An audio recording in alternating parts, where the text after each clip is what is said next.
Camilla, thank you. Let's turn now to the Fox 12 Now desk. Our Anna Katayama is tracking an arrest today in Hillsboro after multiple stalking accusations. Anna? That's right. We have word in that Washington County deputies have arrested a man who's accused of stalking multiple people in Washington County, and they do think there are other victims out there. Today, they arrested 64-year-old Edward John Wilson. They say that he followed a woman home from a Beaverton business, parked in her driveway. Eventually, her family was able to scare him off, and then they called 911.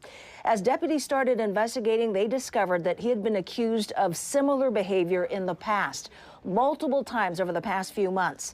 Starting in April of this year, 4 other women reported him following them in Hillsboro, Aloha, and Forest Grove.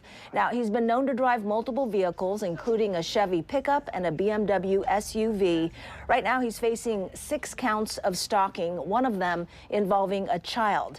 He lives in Hillsboro on the 800 block of Southeast 37th, but he has targeted people all across Washington County. Deputies are pretty concerned about his behavior, and they're asking anybody with information to call them.